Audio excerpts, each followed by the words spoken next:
Hi winners, this is Proshun sir, the chemistry teacher का motivational speaker.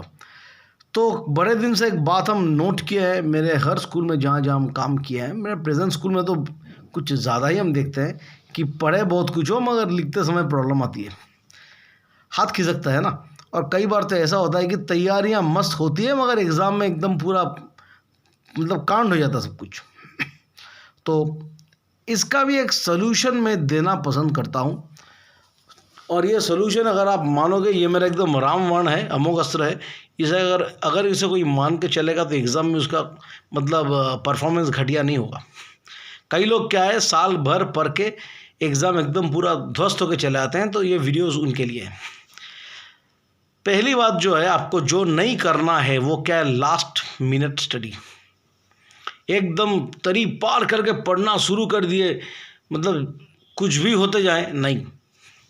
Exam से पहले minute पढ़ना तो छोड़ो, किताब तक भी नहीं खोलने का है। Why? Because it decreases your confidence. अरे इधर को, अरे उधर लग रहा है भूल जाएंगे, अरे उसको देखो, नहीं, कुछ नहीं देखना है भाई। सब कुछ दिमाग में फिट रहता है भाई। न्यूरॉन्स इतना कमज़ोर किसी का नहीं होते, चाहे तुम बिलो एवरेज स्टूडेंट क्यों ना हो, दिमाग उतना कमज़ोर नहीं होता भाई। अगर पढ़े हो तो है, लिख लिख के पढ़े हो तो है। हमको लगता होगा नहीं है मगर है। तो एग्ज़ाम से पहले ज़्यादा दिमाग लगाने की ज़रूरत नहीं है। और एग्ज़ाम से 24 घंटे पहले हमको क्या करना है, जस्ट किसी भी तरह से एक स्लाइट रिवीजन करेंगे। ज़्यादा पढ़ने की ज़रूरत नहीं है, थोड़ा एकदम रिफ़्रेश रहेंगे, माइंड पूरा फ्रेश रहेंगे बस। और एग्ज़ाम से 1 घंटे पहले पढ़ना बिल्कुल नहीं है, ना ही किसी दोस्त से बातचीत करनी है, अदरवाइज कंपैरिजन। फलाना सर ने बोला था ये इंपॉर्टेंट है, तूने किया है रे? नहीं किया भाई। डिमका मैम ने बोला इंपॉर्टेंट है, तुमने किए? अरे करना चाहिए था यार, बस हो गया। करना चाहिए था, नहीं किया, अरे क्या हो गया? गया तुम्हारा कॉन्फिडेंस एकदम भाड़ में, और पूरे एग्ज़ाम पूरा भंगार में चला जाएगा, ख़त्म एग्ज़ाम। हमको ये गलती नहीं करनी है, ठीक है ना। हम जा रहे हैं एग्ज़ाम में परफॉर्म जो किए उसको जैसे कि उसको लिखेंगे। अरे इतना कॉन्फिडेंस होना चाहिए यार कि हमको आता है।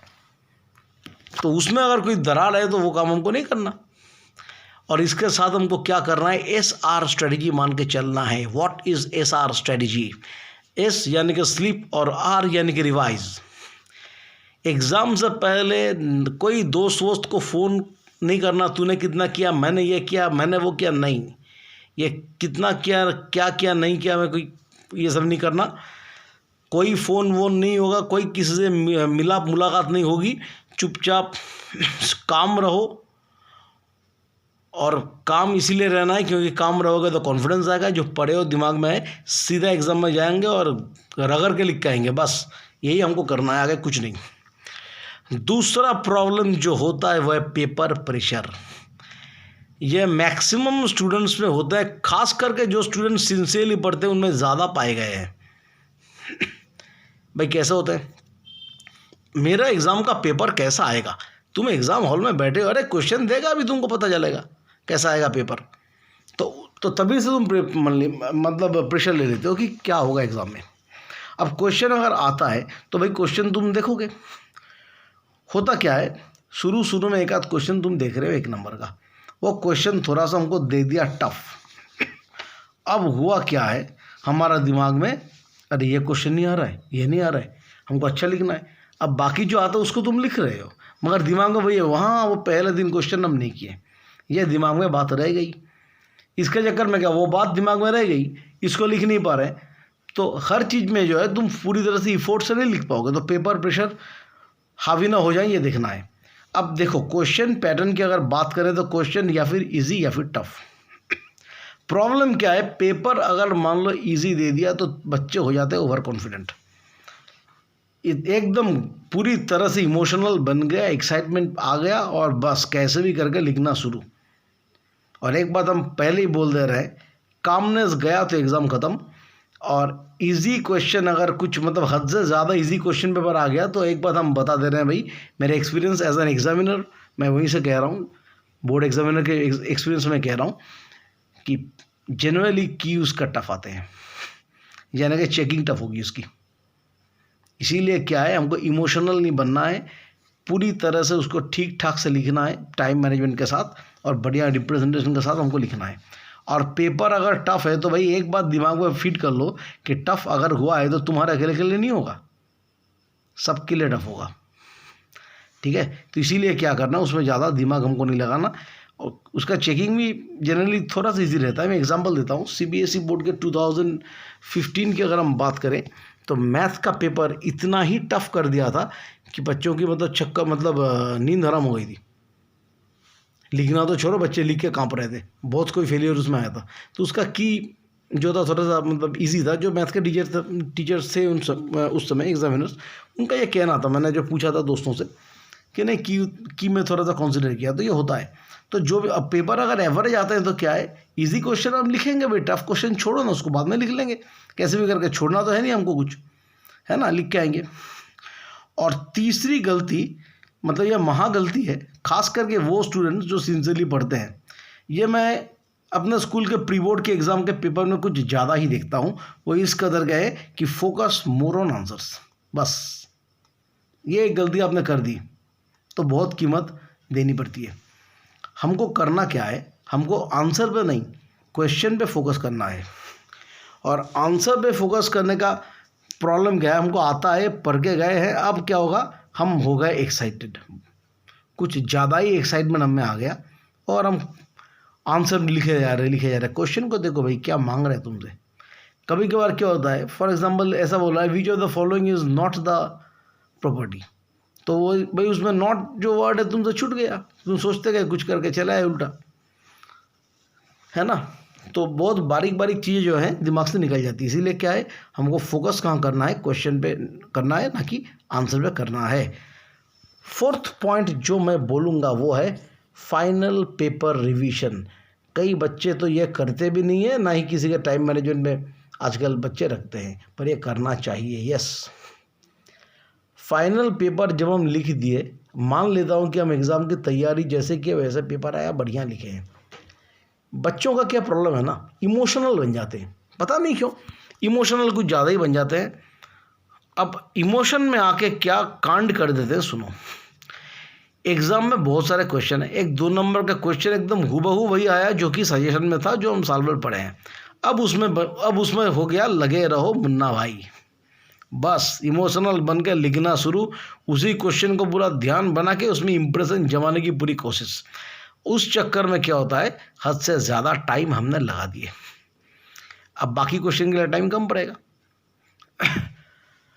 अब कई बार तो ऐसा होता है कि कॉपीज छीनने वाला छीन जाते हैं और अब नज़र बट्टू बन के बैठ जाते हो। और कई बार ऐसा होता है कि टाइम जब ठीक से मैनेज नहीं कर पाए तो 5 नंबर का जो क्वेश्चन था, 3 नंबर का जो क्वेश्चन था, उसको हम ठीक से नहीं लिख पाए, बस हो गया। हमको ऐसा नहीं करना। क्वेश्चन ठीक है, पढ़े हैं, लिखे हैं, तैयार किए हैं, ठीक है भाई, 2 नंबर का ही क्वेश्चन है ना, उसको लिखो तो सबको लिखो ना बढ़िया से। इमोशनल बनने की कोई ज़रूरत नहीं है, नॉर्मल लिखो, एकदम जैसे लिखना है लिखो। और थोड़ा सा पेपर ख़त्म होने के बाद पेपर पे टाइम दो। ऐसा नहीं होना चाहिए कि जो आता है उसमें पूरा दम लगा दिए और बाकी पेपर फिर छूटना शुरू, नहीं। और इसी बहाने में, इसी चलते कई बच्चों की कॉपी स्नैच होती है। यह मैं एज एन इन्विजिलेटर कहता हूँ, हमको भी छीनना पड़ा कॉपी, बोर्ड का रूल है, क्या करें। इसीलिए क्या है, शुरुआत से लिखना शुरू करो और एकदम लिखते रहो। अब हाथ में लास्ट का 10 मिनट्स होना ज़रूरी है फॉर फाइनल रिवीजन। और फाइनल रिवीजन करने के बाद उसमें क्या करेंगे भाई, देखेंगे ग्रामर में कुछ प्रॉब्लम है क्या नहीं है।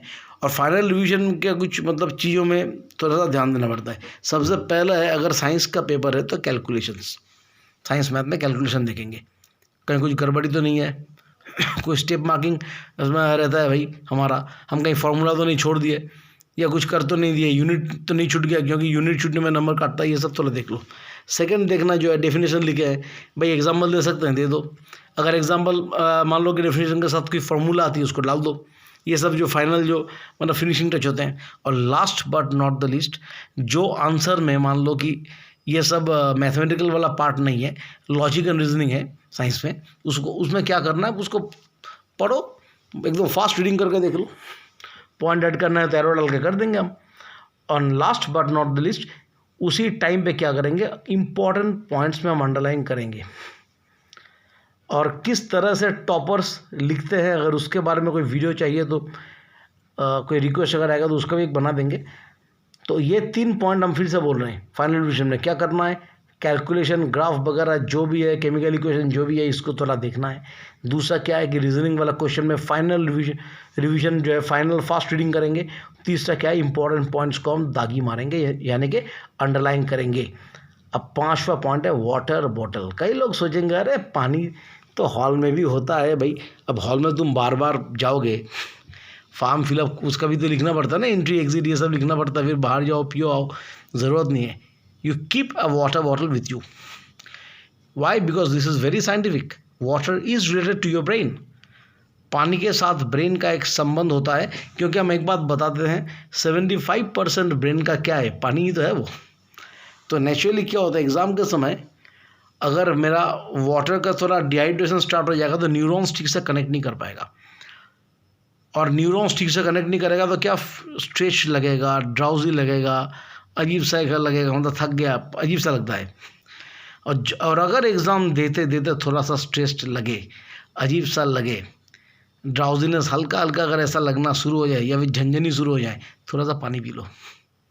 और पानी पीने के ठीक 2 मिनट बाद देखो ब्रेन कैसे रिफ्रेश बनता है, और लिखना शुरू। ये करके देखो, ये टेस्टेड बात है, ये पूरी साइंटिफिक बात है। तो ये 5 पॉइंट्स जो मैंने बोला, अगर आप इसे फॉलो करते हो तो बढ़िया प्रिपेयर करने के बाद एग्ज़ाम घटिया नहीं जा सकता, गारंटी मेरी है। ठीक है, तो बढ़िया से पढ़ो, ऑल द बेस्ट। और ये टिप्स अभी से दिमाग में रख लो और इसको अमोघ अस्त्र की तरह यूज़ करो। So I am just ending up here. आपका मोटिवेशनल कोच आपसे विदा लेते हैं फिलहाल, और हम कहते हैं जय माँ भारती।